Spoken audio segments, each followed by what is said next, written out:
Perdeliana, porta dell'inferno. Il monte ha avuto grande importanza nell'antichità e non è strano che su di esso siano nate storie popolari e leggende.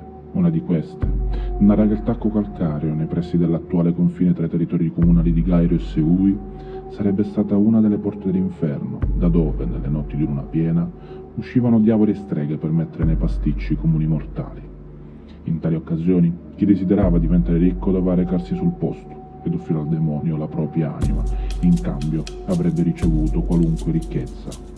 La gente, quando si accorgeva che una persona diventava ricca velocemente, diceva che era andata a Perdeliana, perché a Perdeliana ciò che chiedi ti dà.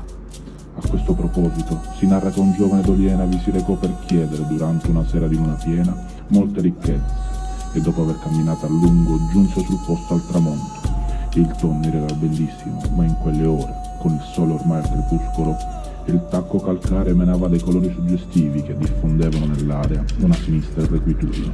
A mezzanotte, con la luna alta nel cielo, vide apparire un grande numero di demoni e streghe e si misero a danzare sulla cima del torrione.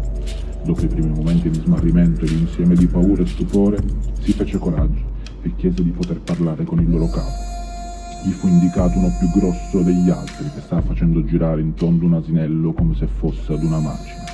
Il dorso di questo era appesantito da una grossa bitaccia colma di monete d'oro che facevano un gran tintinnare fragoroso ad ogni passo dell'animale.